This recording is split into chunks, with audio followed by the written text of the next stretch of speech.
Kia ora, welcome to Bustaz. Everyone seems to be making sourdough at the moment. I guess it's to do with the lockdown. You can't go out and buy bread, so you have to make your own bread, and it's become really trendy. And with me too. I used to make it maybe once a week, and lately I've been making it nearly every day. But it's also because it's really easy. And it has just a few ingredients, just some flour, water, bit of salt, and the starter. This is my starter here. It's been in the fridge for maybe 3 days. It can sit quite happily in the fridge for maybe a week even, and all it needs is to be restarted. So I'm going to feed that and make some bread, or at least start making some bread today.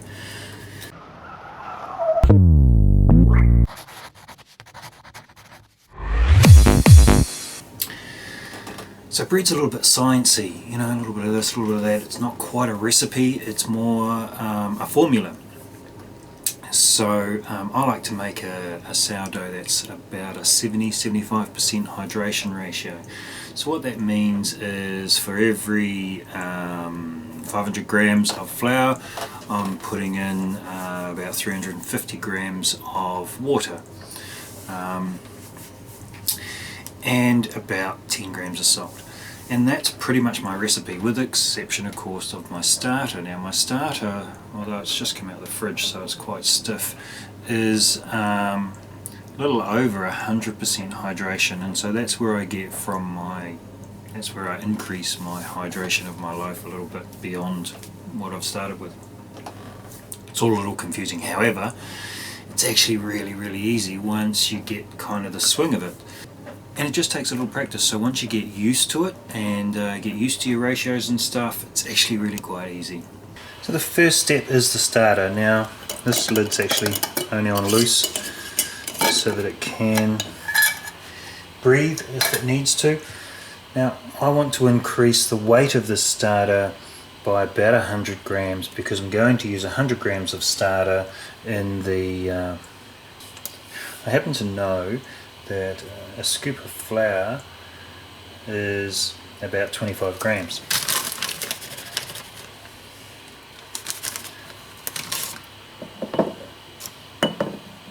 So that's pretty easy. Now using the same scoop and about 1.5 scoops of water or thereabouts is about how much water I want.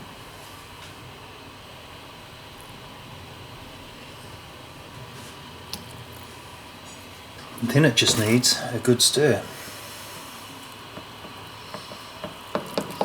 And I mean a really good stir.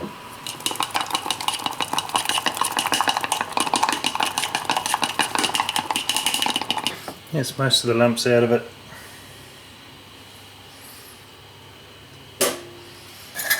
I'm just going to pop the lid back on and just leave that sitting there waiting for it to rise.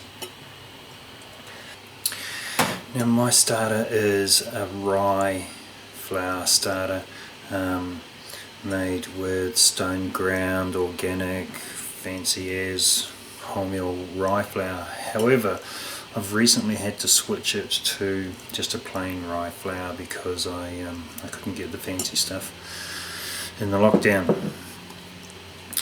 And that's just going to sit on the counter or maybe on top of the fridge for a few hours until it's fully risen. Now because I use this little thing, is actually, although you can't really see it, it's actually about 1/3 of the way up the jar.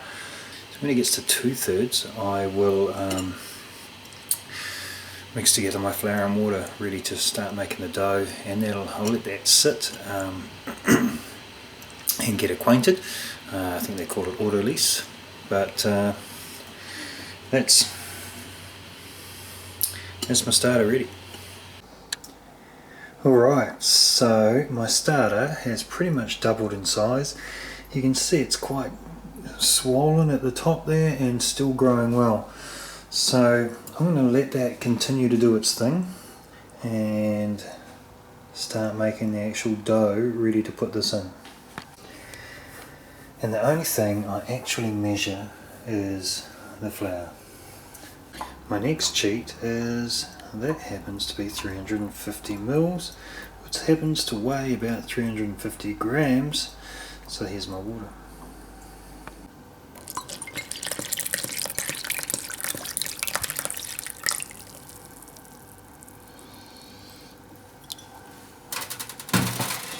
Now you just mix this in with your fingers until it's mixed, or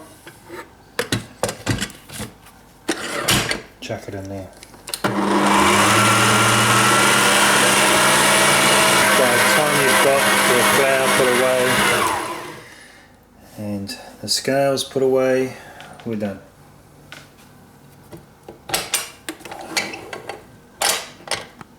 It doesn't have to look nice, you don't have to knead it or anything. I just scrape down the sides, and I'm going to cover that with plastic wrap to keep the air off of it. I've wet the top a little bit to make the plastic wrap easier to get off later on.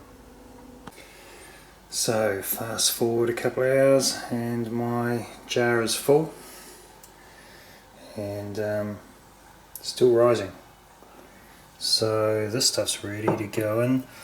I'm going to peel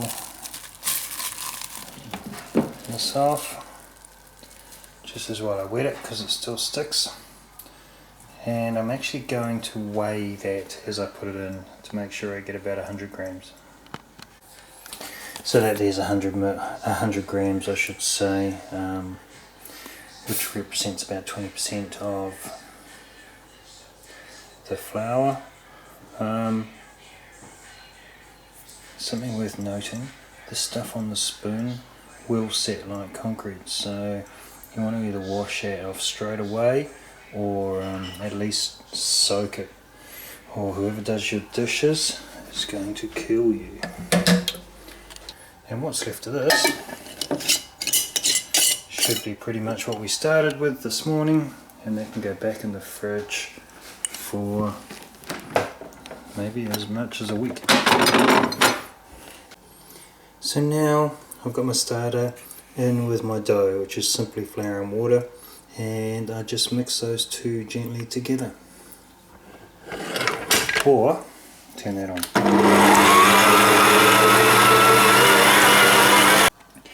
Just seconds really till it's mixed in. Well, it's not quite mixed in yet, but it's a good time to add 2% or 10 grams of salt.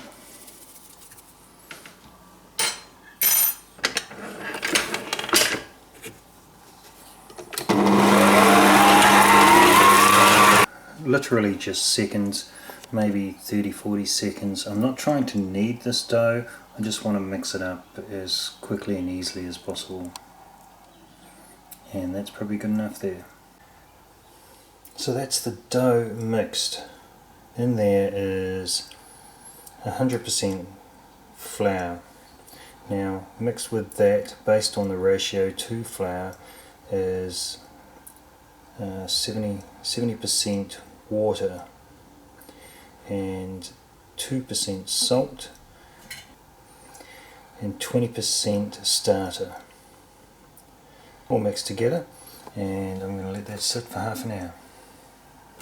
So it's been half an hour. This has settled a little bit, but it's still looking kind of scraggly. I'm not going to knead it, but I'm going to use a method called stretch and fold. So I wet my hands a little bit because this is very sticky. Just kind of reaching behind it and grab it, lift it up and fold it over itself. And I'll turn it around sideways a bit and do the same again. I'll do that maybe 4 or 5 times.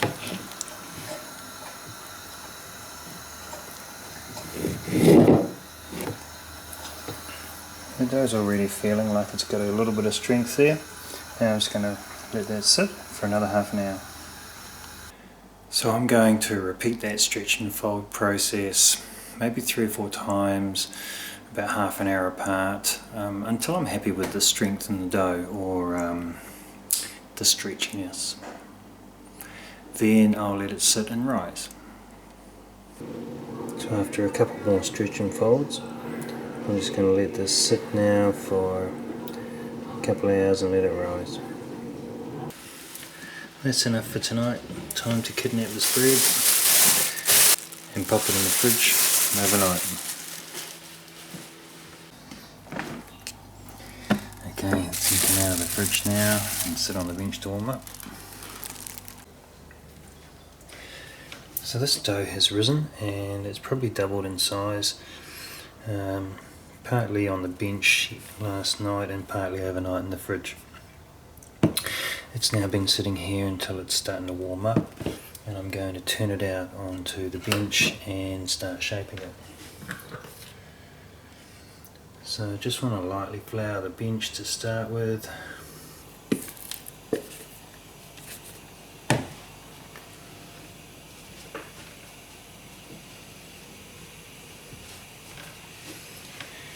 Now initially all I'm going to do is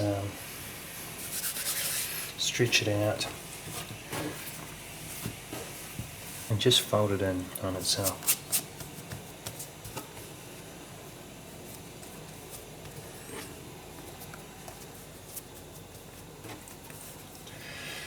Just to start giving it a little bit of a stretch.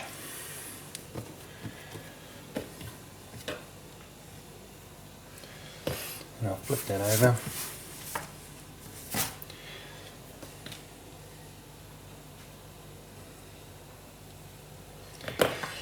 Now, what I want to do is I want to stretch this outer skin on the bread to start forming the crust. So I'm just going to slide it along, using my hand underneath it, which kind of tucks it in underneath. You can see it's getting stretched there.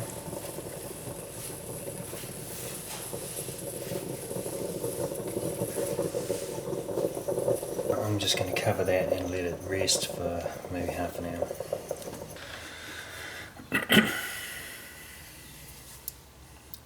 So this has slumped down a fair bit in the last 30 minutes. Now it's time for a final shaping.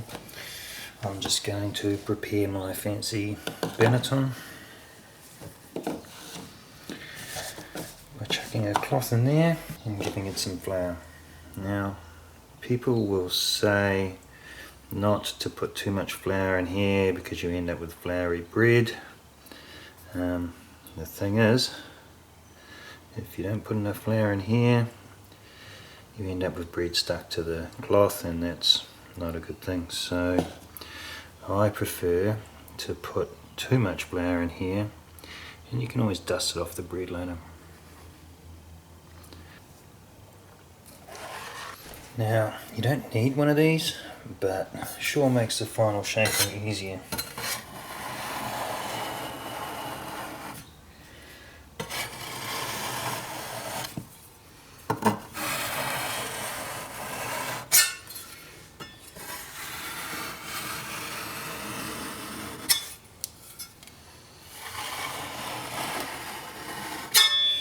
So again, what I'm trying to do is to stretch the outer skin of the bread in underneath to give it more tension.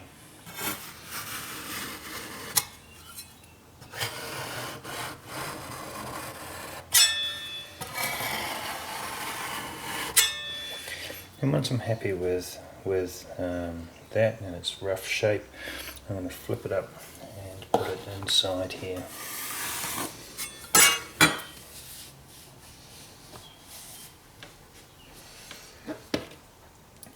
Now I'll just put a touch more flour around the outside for when it rises so that it still doesn't stick there.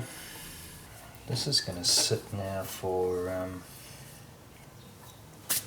maybe a couple more hours, just till it's risen a bit here, and then into the oven. This has risen up quite nicely. Let's get this oven warmed up. And well, I don't have a Dutch oven, but this casserole dish will do.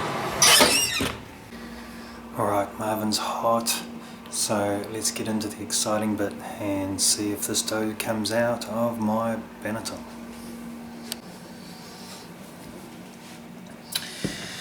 I have a silicone baking sheet which is perfect for this, and I'm just going to pop that on there, turn it upside down, lift that off, and then if all's gone to plan, this should peel off nicely, which it does. Now if you feel that you've got too much flour on, you can dust it off. Maybe a nice little brush might do the trick. I'm going to leave it there. These things are hot. You have to be careful with that. So this simply drops straight in there. I don't have a lane, so I'm just going to use a steak knife.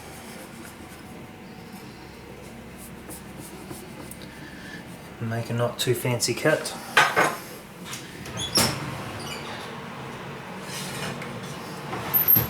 And pop the lid on. And that can go back in the oven.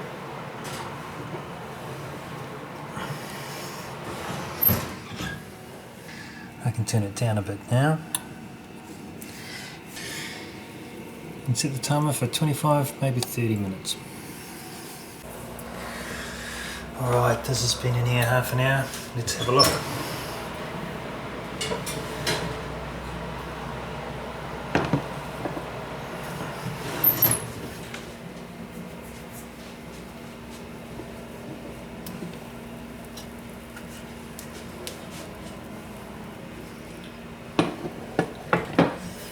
Some very hot steam coming off of that. I'm going to pop it in for about another 15 minutes, but I'm going to put it on top of a cold tray to stop it burning the bottom.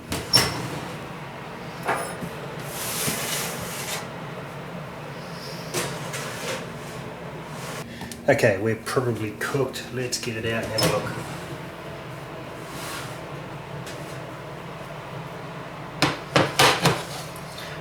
Look at that. They say you can tap the bottom to tell if it's cooked, because it sounds hollow. I think it's kind of obvious.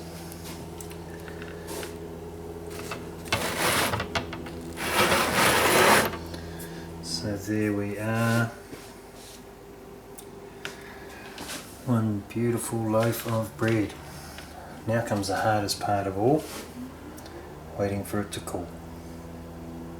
Well, that really was the hardest part. Let's see what we've got here.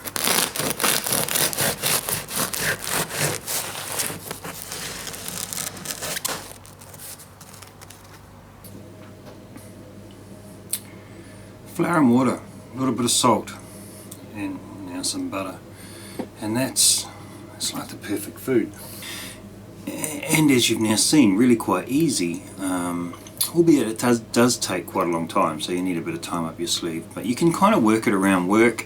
Once it's in the fridge at the various stages, it doesn't, it can sit there 24-48 hours and it really doesn't degrade too much, so you can work it around your schedule.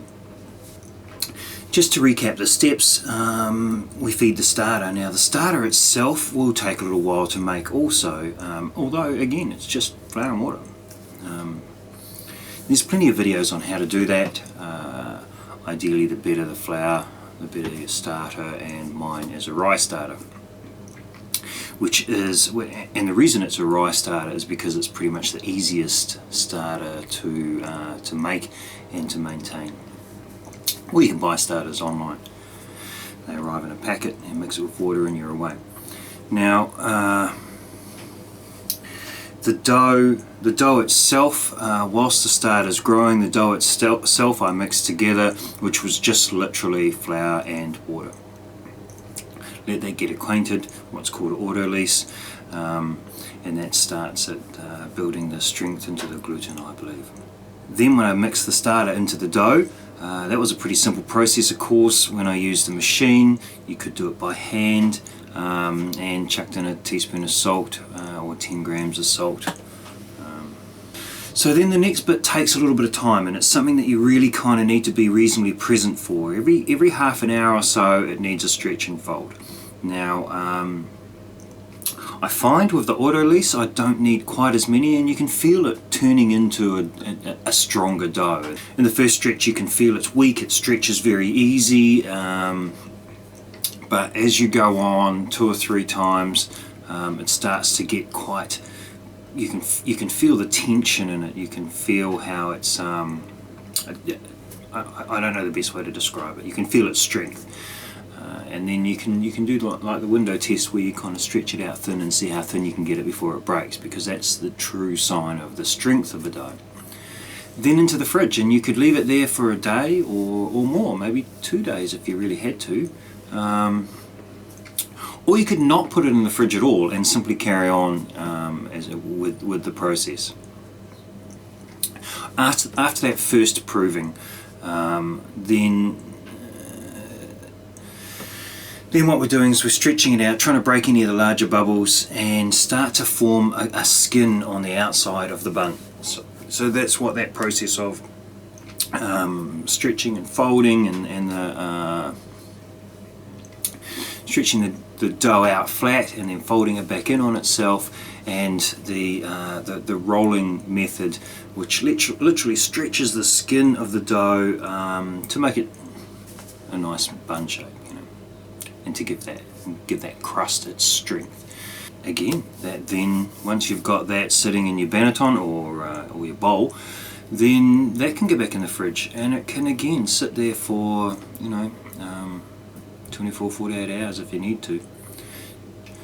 Won't degrade too much during that period. It might get a bit stronger, a bit more sour, which can be a good thing. And then in the oven, you will have seen I put it into, ideally a Dutch oven, which is cast iron, very heavy, holds a lot of heat and stuff. Mine's just an aluminium casserole dish, which does seem to work fine. And with the lid on is the key to it all. Now what the lid's doing is it's holding in the steam. So the idea of the steam is that it allows it to heat up in the oven without forming a crust. Once it's formed a crust, it can no longer expand, it's got nowhere to go. So you get a better rise out of it if you've got the steam trapped in there. Now there are probably a few other methods that you could use. You might actually get away with an oven bag, but I think that you wouldn't get the heat, the quick bulk heating of the dough without an actual lidded casserole. What you could maybe do, if you simply haven't got that, you might get away with like a tray of water in the oven to make sure your oven's got steam in it. And some fancier ovens have a steam option, which would probably be great for that sort of thing. But at the end of the day, we're looking for high temperature, we're looking for lots of steam, and you could see that when I took the lid off. So it cooks for kind of a little over half the time with the lid on. I find that's a nice balance for my loaf, thereabouts, about half the time with the lid on. And then you take the lid off to get a good crust, get a nice dark colour, and let it finish cooking. In my case, that's about 15 minutes, although sometimes I think now that the temperature's dropping a little bit, I think 18 minutes is probably a better go for me. But in any case, you can tell, it looks great. It's got a nice dark colour on the outside, and the tap test is probably a giveaway as well. And after all that, you end up with flour and water, a little bit of salt, that has turned into the most amazing sourdough, and you made it yourself, and it's delicious. It's absolutely delicious. So thanks for watching. A little bit off topic. It's not exactly bus or solar related, but I think it's something worth doing. If you like the video, in fact, if you want to see some more videos on food, then let me know below. Otherwise, like and subscribe and hit all the buttons, and hopefully that means we'll see you again soon. Take care. Mā te wā, and cheers.